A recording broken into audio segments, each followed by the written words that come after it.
Good morning, everyone. My name is Carlos Milani, and I'm a professor of international relations at the Rio de Janeiro State University, and I'm also a senior fellow with CEBRI. I'm working on the group on multilateralism within CEBRI. And today we have the honor to receive here with us and welcome Ambassador André Corrêa do Lago and Tancred Voiturier, who are going to be the two key presentators on this panel today.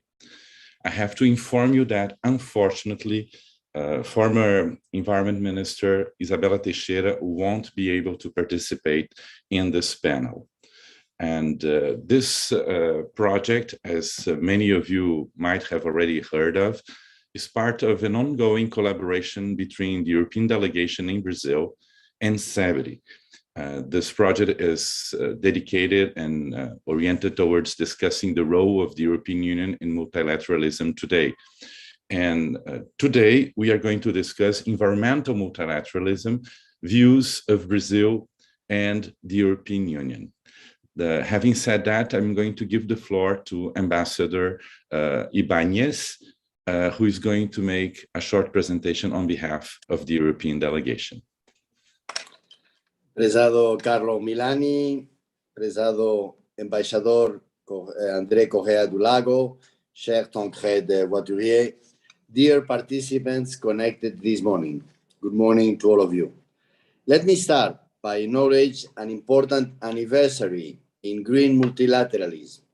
30 years ago, the Rio Conventions became the symbol of Brazil's leadership on global sustainability issues. The world in 2022 is completely different. Global uncertainty is on the rise. The EU and Brazil will need to operate in a new multipolar order marked by growing tensions between major players. In addition, the acceleration of climate change, together with biodiversity loss, have led to the recognition of the green transition as the defining objective of our time. The three coming environmental COPs by end 2022 are therefore crucial for scaling up action, namely COP27, Climate in Sharm el-Sheikh, COP19, Convention on International Trade in Endangered Species of Wild Fauna and Flora, CITES, in Panama, and COP15, Biodiversity in Montreal. The EU's fundamental belief is that addressing today's challenges requires more rather than less global cooperation. Multilateralism is in Europe's DNA. Support for effective rules-based order is a key geopolitical EU interest. However, to have a global impact, we need collective action. Tackling climate change and other environmental challenges can only be done through openness and global engagement. Therefore, the EU is embarking on a new phase of Green Deal diplomacy. We will use all the means at our disposal. First, if we deliver a Green Deal for Europe, making the EU the leading example, we will have the credibility to convince and help others to do the same. The European Green Deal is the EU's new growth strategy. Its overarching objective is a transition towards a climate-neutral, environmentally sustainable, resource-efficient, and resilient economy by 2050, with the ambition to reduce greenhouse gas emissions by at least 55% by 2030. Since Russia's unprovoked and illegal invasion of Ukraine on February 24th, the EU has been accelerating its energy transition plan to put an end to Europe's reliance on Russian fossil fuel imports. Although this will not happen overnight, the incentives to do so are now greater than ever. We can improve efficiency, diversify supplies, and ramp up renewables. Second, we will form high ambitions coalitions on issues such as fighting deforestation and develop partnership with all like-minded partners who want to join. The EU will also build these alliances through its vast network of bilateral trade agreements. The conclusion of such agreement with G20 countries should be based on a common ambition to achieve climate neutrality as soon as possible. The EU will also prioritize effective implementation of the Convention on Biological Diversity in trade agreements.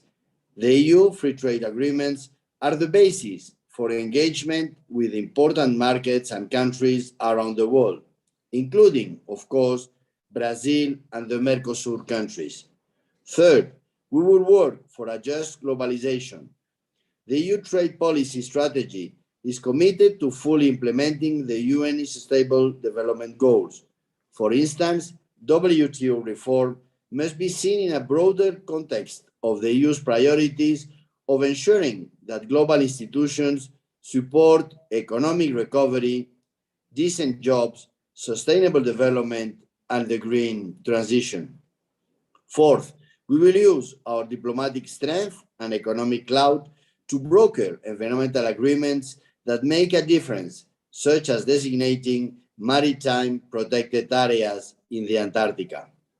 Fifth, the EU has much experience to share, for instance, on emission trading schemes, and we have the means to help as the world's biggest donors, providing at least a third of the world's public climate finance.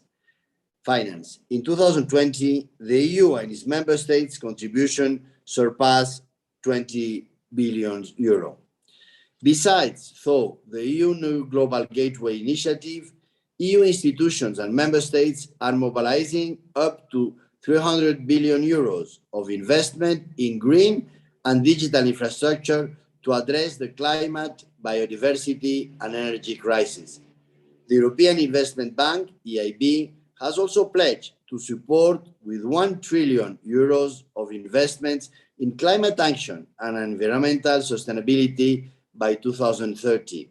EIB already has a significant portfolio of projects in Brazil and even plans to open an office in Brasilia in the very near future.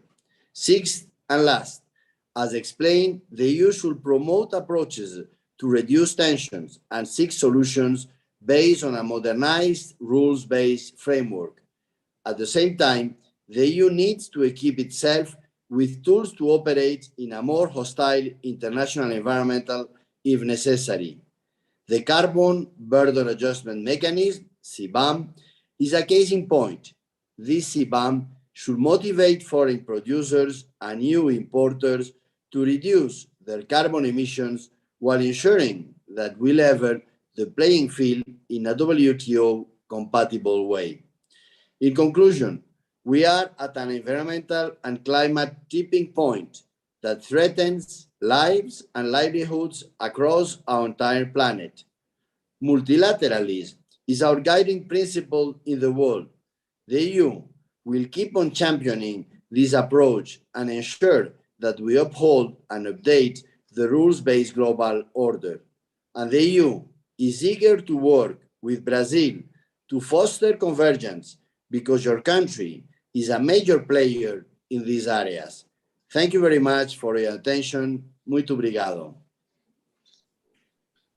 Muito obrigado, Ambassador Ibanez. Thanks a lot for this thorough introduction. We are now going to move to the presentations to be made by Ambassador André Correia do Lago, who is a diplomat by training. He's a member of CEBRI's International Advisory Board and Brazil's former chief negotiator for climate change and sustainable development. Ambassador, you have around 15 minutes to make your presentation. Thank you. Thank you very much. Hello, Ambassador. Hello, Tancred. Hello, Carlos. I'm very happy to be able to participate in this discussion. It has to be very clear that I'm participating as a CEBRI member. We are going to miss Isabella a lot because she was going to talk more about the contemporary side of these discussions. And I'm going to concentrate on the structure of these discussions, the relevance of these discussions, and how somehow Brazil and the EU have worked most of the time quite together in these processes. So I think, as Ambassador Banhas said, multilateralism is absolutely key in this discussion. And I believe that when people criticize a lot the UN and how these negotiations go in the UN and that they don't progress, I want to remind all that this subject has been raised by the UN much before the other sectors of the society has raised the issue. So the ambassador has mentioned the 30 years of the Rio Conventions. And we have to remember that in 1992, when we signed the Convention of Climate Change, even The Economist, which is probably the best magazine in the world at the time, thought it was too early to have a climate convention. So I think we have to put these multilateral negotiations in its true context, which is that they have been provoking the science, provoking politics, provoking civil society, and provoking business into the discussion of these issues. Naturally, as we all know, in multilateral fora, it's the countries that decide. It's not the entity by itself. So it all depends on the political will of the countries. But let me start by commenting with you the fact that how this agenda starts and how it entered the UN. But many authors consider that the great book that launched the consciousness internationally was Silent Spring by Rachel Carson. But there were many other books about some of the consequences of excessive development without consideration to social and environmental dimensions that were written in the 60s and in the early 70s.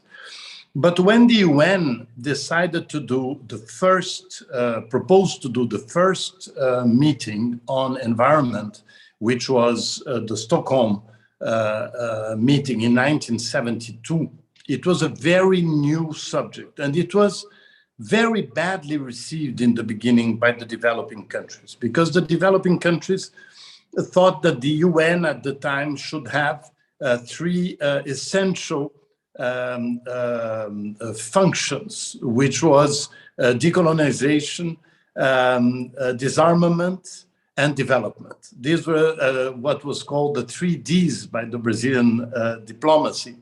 And so it happened that many developing countries got together to say, why are we going to discuss now, because it was human rights and environment that were, let's say, the themes that were being launched as new priorities. And the interpretation that this was a threat in the case of environment was mostly provoked by a book that was published a little before Stockholm called The Limits to Growth. And The Limits to Growth was written by a group of mostly businessmen led by an Italian businessman, by Mr. Pecce. And this group, which was called the Club of Rome, presented the environmental threat as something that was basically inevitable. We have to remember that at that time, the UN thought that population would reach 14 billion before going down. Today, we know it's much less, probably going down around 10 billion. So it was a very fatalist portrait of the world, and the solutions that were proposed in the book were interpreted by developing countries. I'm telling you, it's not my opinion, I'm telling you what was happening at the time, was interpreted as basically a logic of the, that would be the following. Those who have developed, well, lucky, they are developed, but those who have not developed, they have to control their development, because if not, they're going to destroy all the natural resources, and there is not enough natural resources for everybody. So you are going to create a world of class 1 and class B. Naturally, the developing countries didn't find that interesting at all. And the main Brazilian negotiator that was indicated for the Stockholm Conference in the preparatory meetings succeeded to get together most of the developing countries to force the UN to put the discussion of environment in the context of development, because it was one of the 3 Ds I mentioned. So we could not discuss environment if it was not in the context of development. This somehow is the beginning of the concept of sustainable development. It was 1971, mostly a brilliant document that, by the way, is worth reading today, the Funer report in the preparation of the conference. And this somehow, Maurice Strong, who was chairing the conference as UN, he had a mandate from the UN.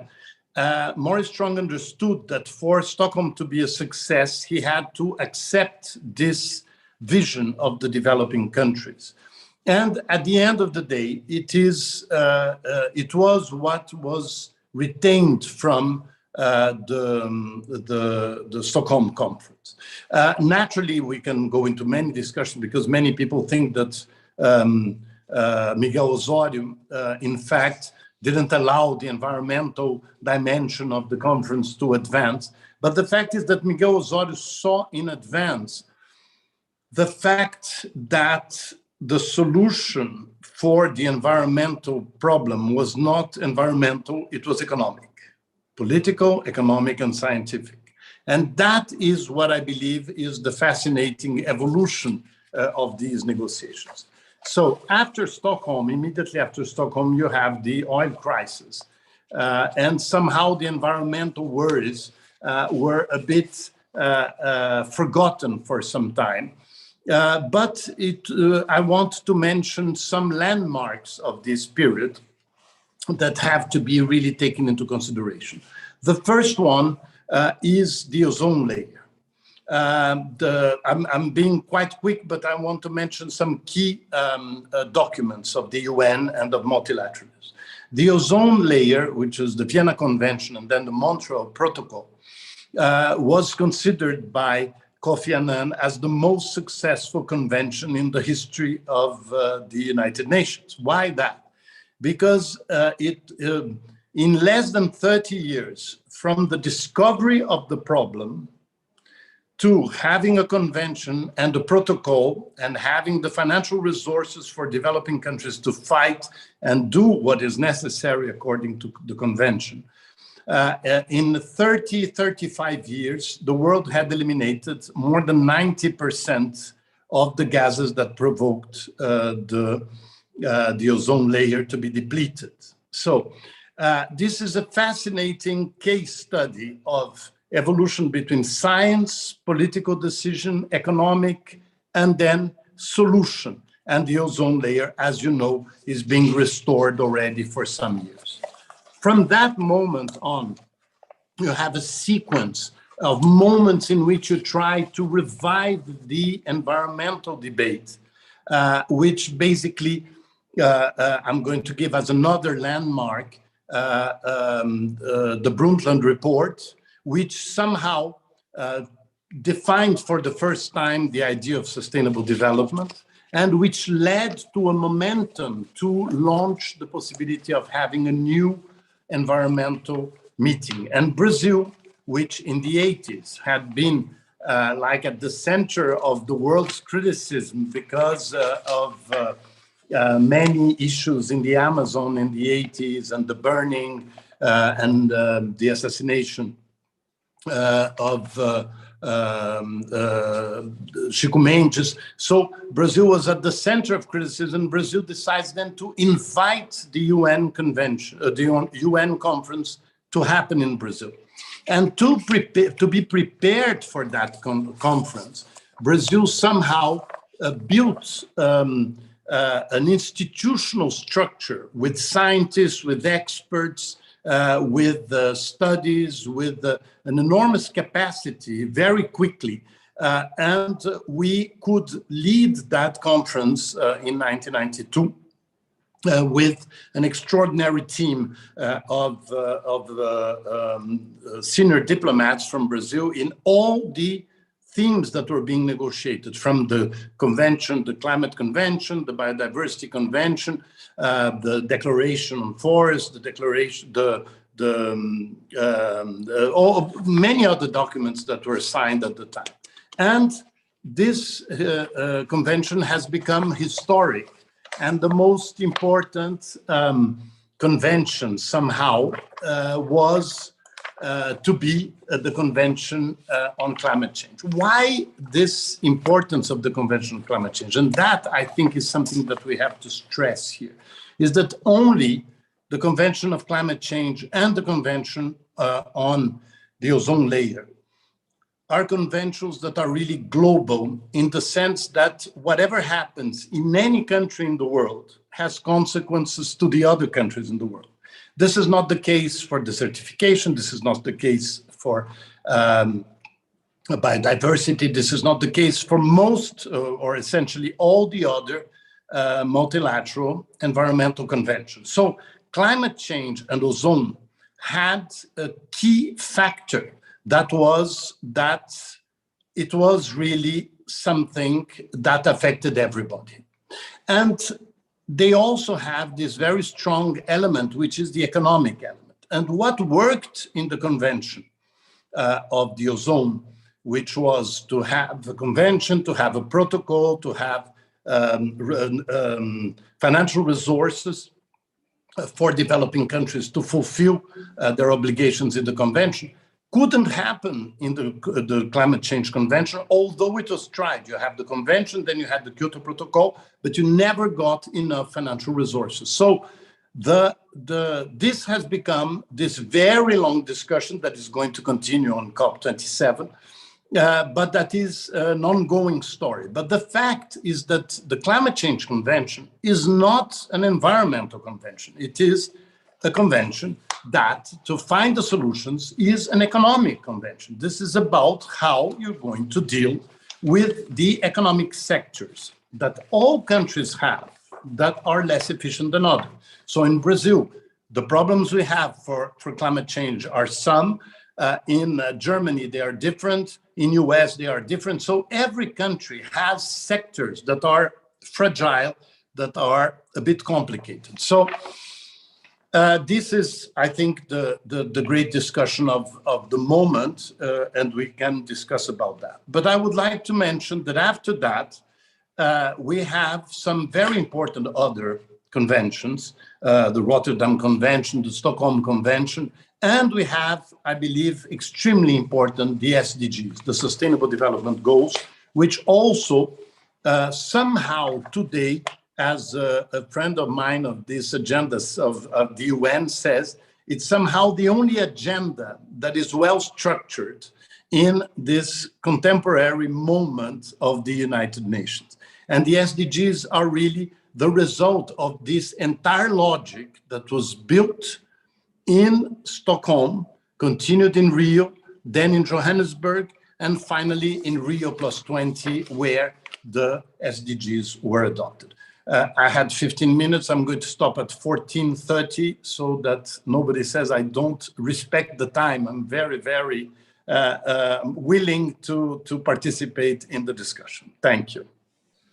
Thank you, Ambassador André Correa do Lago. It was great. Thanks for respecting the time.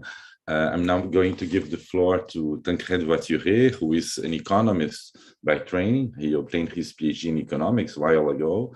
And since 2010, his research has focused on the conditions for implementing sustainable development policies, that is, on the governance of sustainable development. And he's been since quite a long time with IDRI, Institut de Développement Durable Relations Internationales in Paris.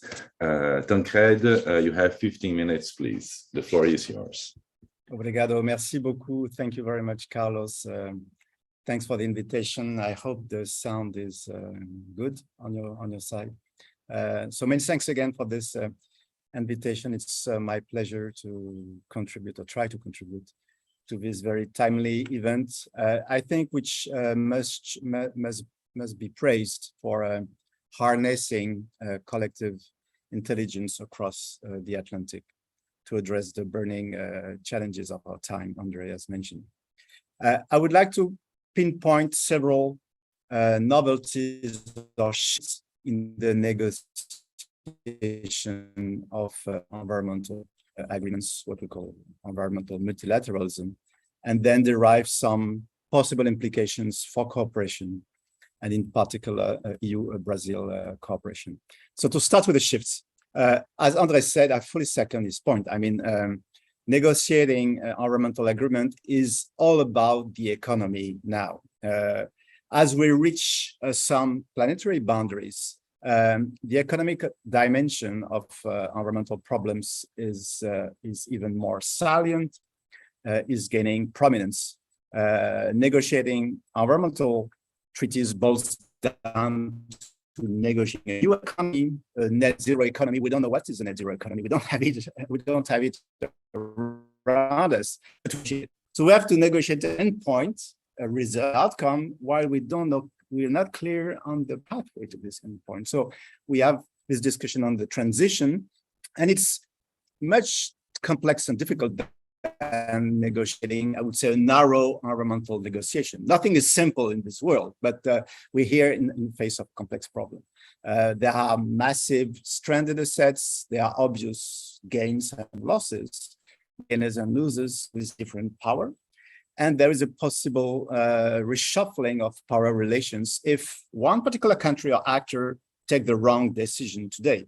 I think the circle is that the less we deliver on environmental problems, the closer we get to these planetary boundaries, and the more these environmental problems pervade across the economy.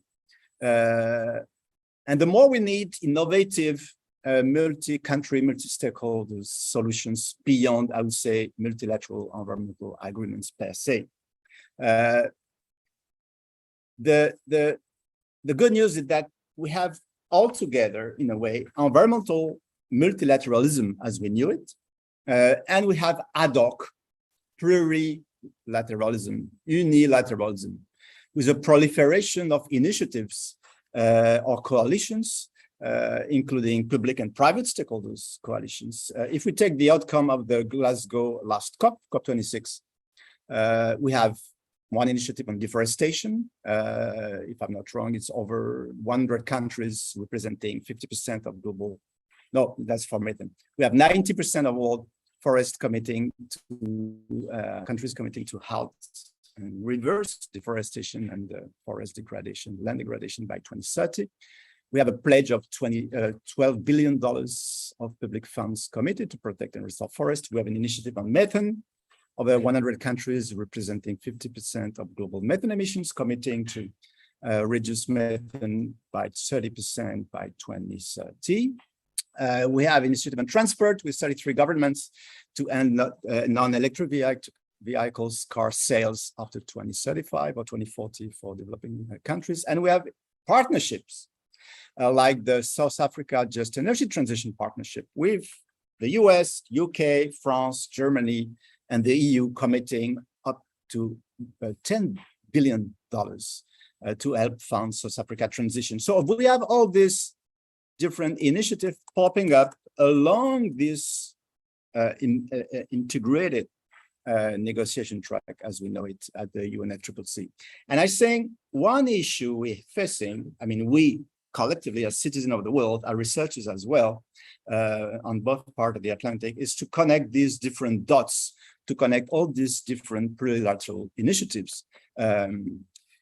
We need a single unified framework to account for the efforts made across these initiatives, the outcomes achieved, if any, their consistency as well, and all with the very same metrics. If we take the example of steel and green steel, we have a lot of buzz and platforms, initiatives going on to produce, to have green steel at a large scale. But we don't have one common definition of where green steel is. We don't have one well-accepted standard of when green steel is. So we need to cooperate, we need to find ways to get this common definition and avoid having one definition for the EU market, one definition for the US market, one for China, and so on. The same way, we have no milestones either on what must be achieved to phase out bronze steel by a given deadline, which can be 2030. And last, we have possible disputes at trade level, because trade is one way to connect all these dots. So by default, it will be trade connecting all these dots. And then there will be a level playing field question arising here and there, and we have possible and looming conflicts coming up. If we don't agree in advance on where we try to reach, what is the pathway, what are the possible milestones, what kind of standards we need, what are the policy instruments which are allowed as well for creation of lead markets. It can be green public procurement, it can be contract for differences, it can be border adjustment, and we mentioned this point.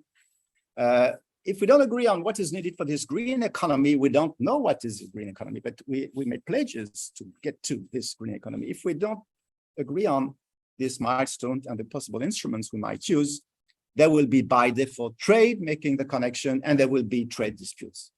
So cooperation is not an empty word there to avoid trade disputes and to add up a framework, a policy framework connecting these dots on the top of the real economy connection, which will be made through trade.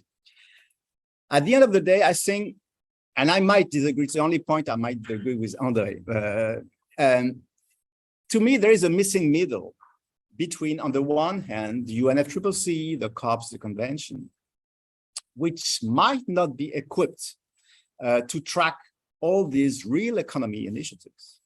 And on the other hand, we have the SDG, which could be the platform, could be the forum where you track all these different initiatives. But to me, it's too broad.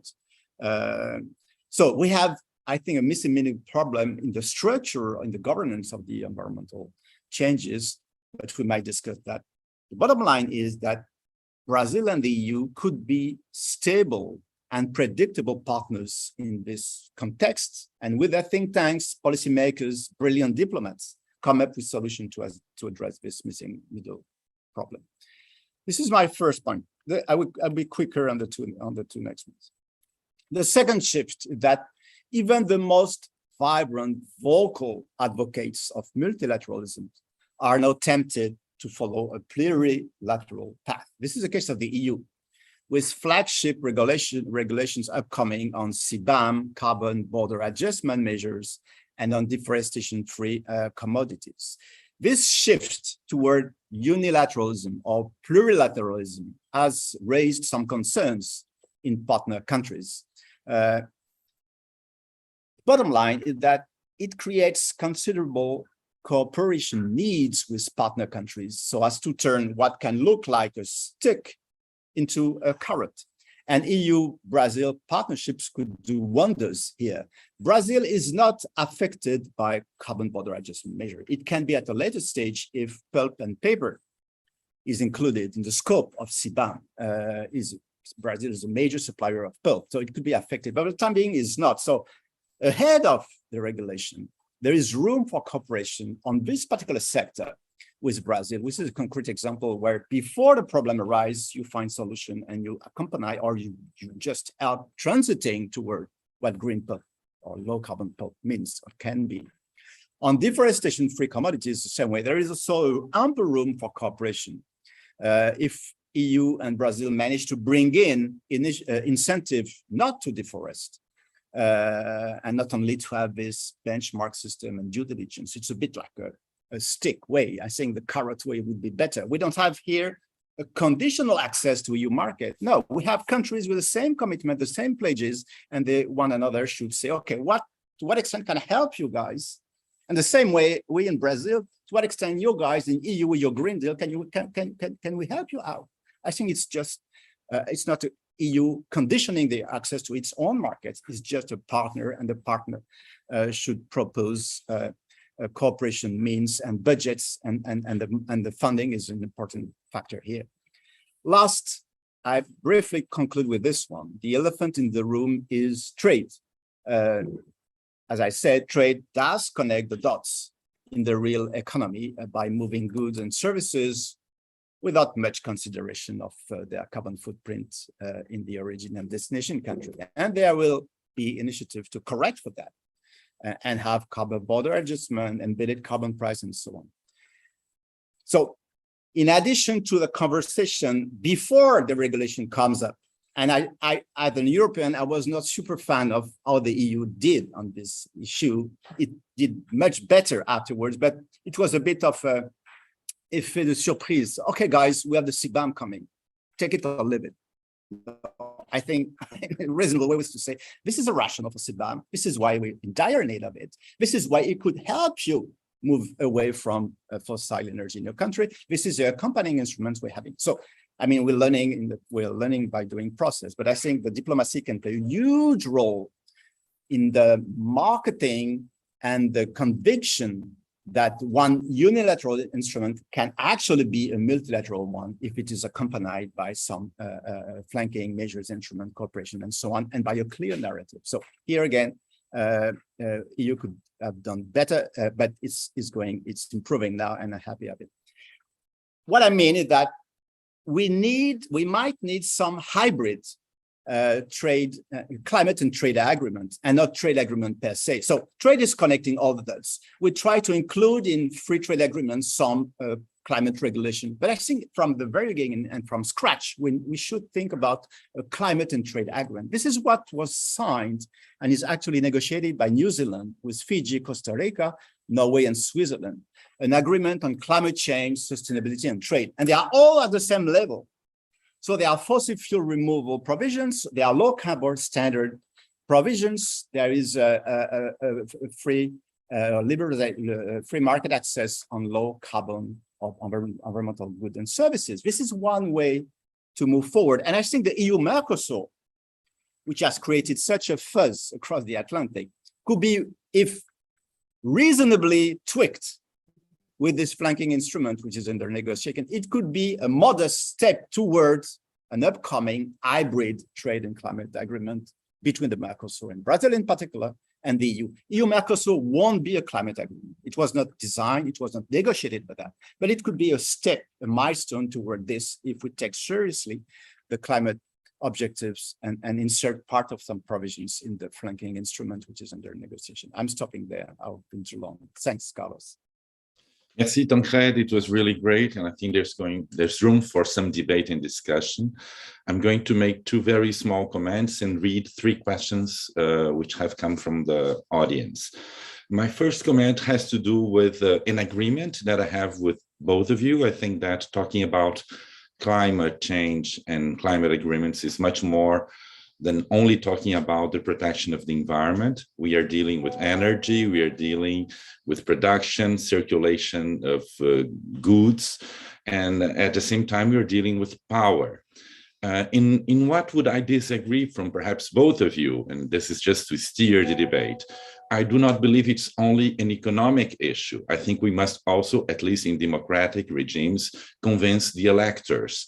And we know that in many important democracies, such as the US and Brazil, and in many European countries, extreme right leaders are popping up, they're getting elected, and they're getting elected based on climate denial banners and climate obstruction politics and policies. And then my question would be, apart from the economic dimension of climate change and climate agreements, how do we convince the electors? How do we convince the voters? How do we construct a political dimension of climate change that is convincing as a narrative to people who are electing these leaders north and south, west and east of the globe? And my second comment is more oriented towards the role of the EU. I think it is extremely important to recognize that the European Union is a multilateralism champion, and that is key for the sake of the survival and the renewal of multilateralism. Its decisions, when they are taken only within the EU and not at the UN, how will they be interpreted? I mean, the criteria, the standards, the norms that the EU builds and spreads all over the world, while imposing its patterns to foreign producers, which is a way to, in a certain vision, to contribute to climate protection. But at the same time, why does not the EU economies impose their own patterns to EU producers working abroad? I mean, when EU companies are working in Chile, in mineral extraction, in agribusiness in Brazil, or in agribusiness in China, or things like that, why don't they follow the EU patterns? Wouldn't that be a good model to be followed too? And I'm going to read very well, we have 4, but I'm going to select only some questions because for the sake of time. We have one first question coming from Adriano Greco da Fonseca, who is a researcher in the Institute of International Relations in Paraná. And his question is the following, perhaps more oriented to Tancred. He's making a question on the EU's cooperation and investment plans for the generation of green hydrogen in Brazil and in Mercosur. What are your views, Tancred, on that? Would that be a way of reducing our here in South America, but also European dependence on fossil energies? 2 other questions come from an Argentinian diplomat. His name is Jorge Riaboy.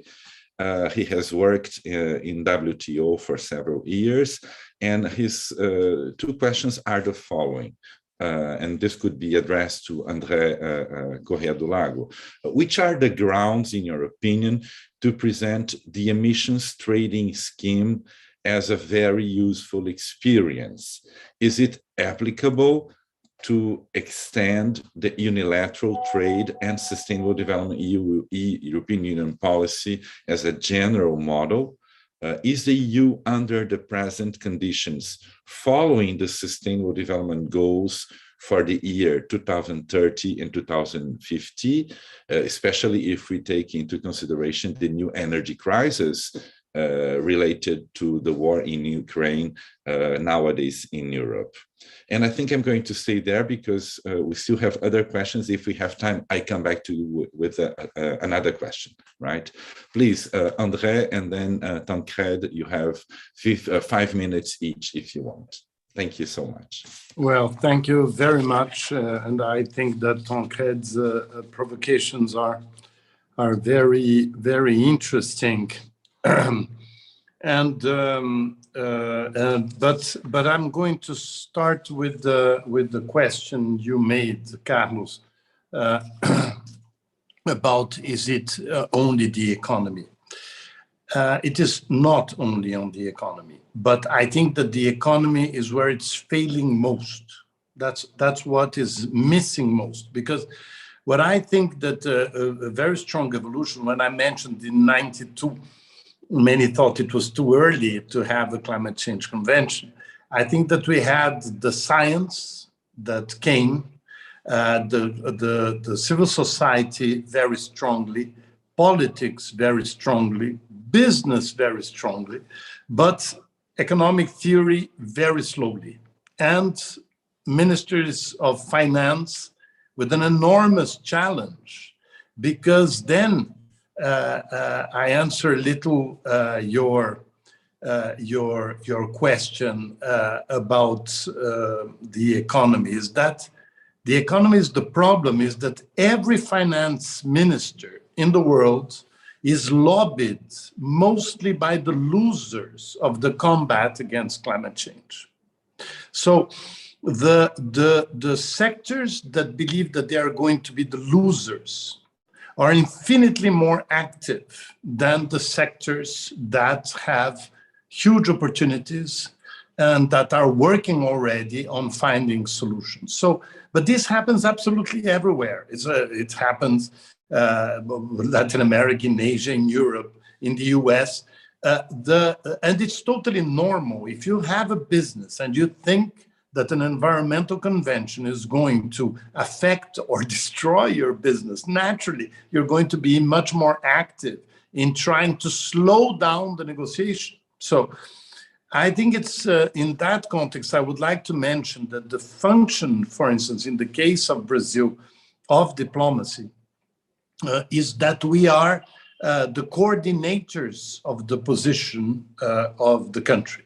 So we listen to all the ministries, and obviously the Ministry of Agriculture, the Ministry of Transportation, the Ministry of Health, the Ministry of Energy, and the Ministry of the Environment have sometimes the same view, but sometimes they don't have the same view. So you have to try to find a balanced view among themselves.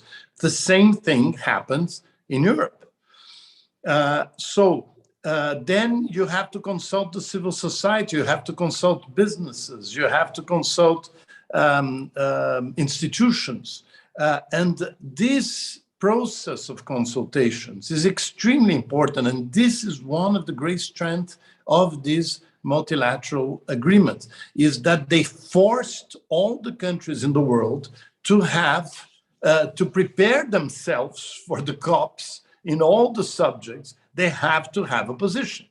And when they don't have a position, in general, they try to block, so which is more or less normal.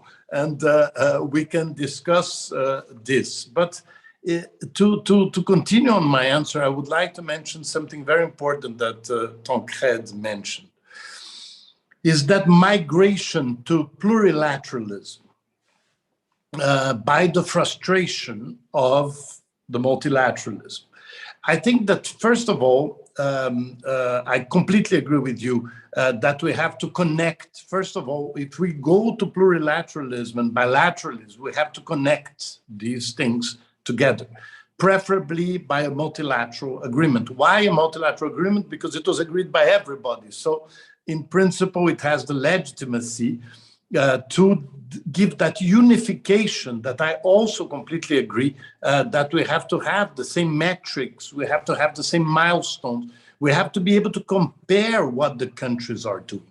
And this plurilateralism can be very dangerous, including in carbon markets. This can be seen in a very clear way.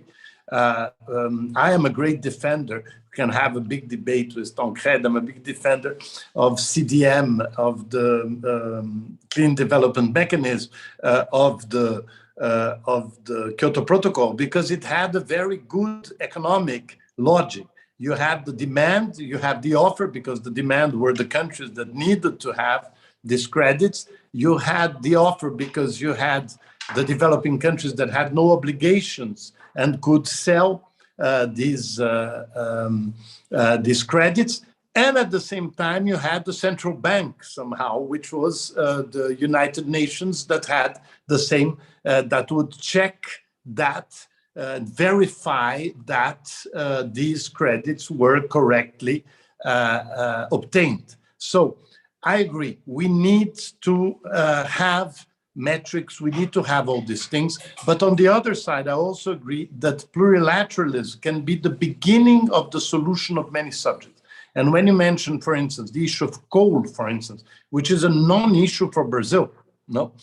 The issue of coal unites many countries. The issue of forest, which is a big issue for Brazil, also unite the producers of forest. I think that we can have some advances, and it is an interesting exercise, but I don't think it substitutes, because somehow the multilateralism has this force that you yourself mentioned, which are the metrics, the comparison, and agreements that are universal, that were approved, and that have a legal basis. So regarding the questions, I have a comment for Adriano, although his question is for the European Union.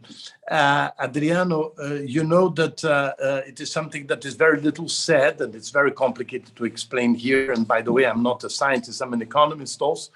But it would be very interesting if you have a look on how ethanol is an extraordinary means of transportation and stocking of green hydrogen, and how Brazil is advancing in an extraordinary way towards green hydrogen, thanks to the fact that it has the ethanol and the distribution of ethanol. This is a provocation, but please have a look at it. I think you will appreciate. A little comment on Jorge, because you mentioned the emission trading scheme, and I would like to mention that the emission trading scheme was somehow an answer to CDM, but in the context of the European Union, with many successes and with less successes, but very important anyway by its volume. And finally, regarding, yeah, that's it. I think I'm going to stop here. Thanks, André. Tancred, please. Thank you. I can try in 30 seconds across your 4 points. The first one on the politics. I think we are facing climate changes, so we are experiencing it all over the world. I think the problem is not the citizen, the consumer, it's the representative at the parliament level. Interestingly, there was a team of Sciences Po making a research, an opinion survey. What are you ready to do to address climate change problems? Opinion polls. We are French answers, the people were ready to do this. The same question to the parliament members. What do you think French people are ready to do? Difference was that. So it's too easy for a parliament elected member to say, my electors are not ready. They are ready. I think the problem is really to convince these parliamentary people and the political parties, even the, let's say, the dirty ones, that they should be smarter about climate change, because these people are ready to vote on climate change. So I don't think the problem is the people, it's the representativeness of these people.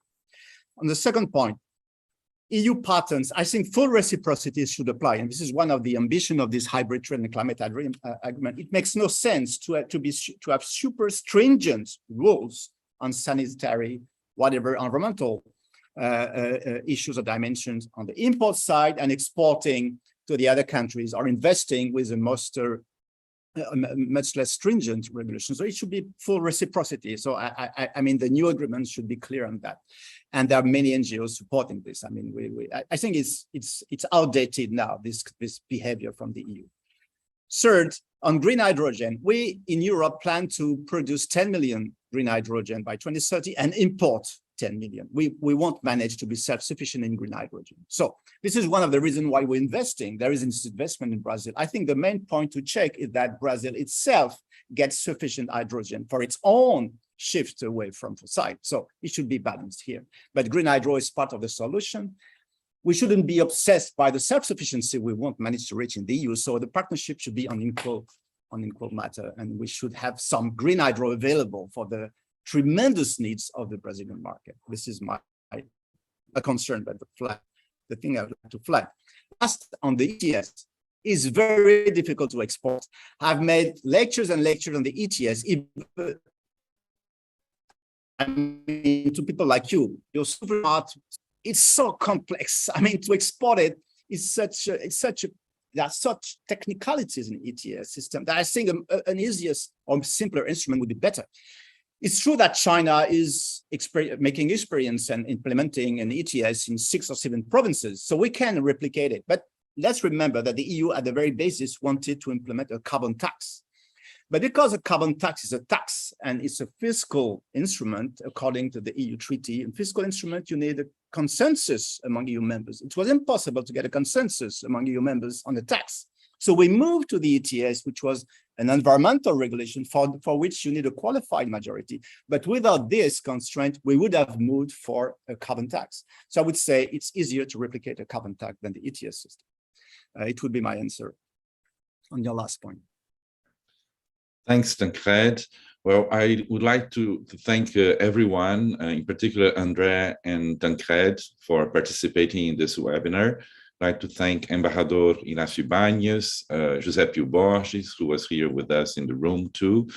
And once again, to recall that this EU CEBRI project is going to continue, and we shall have another webinar on trade and environmental issues. I think that Tancred will be particularly interested in this webinar, which should be organized during the month of November. Please follow our social network and follow the website of CEBRI to get more information on this upcoming webinar. Thank you, everyone. Goodbye.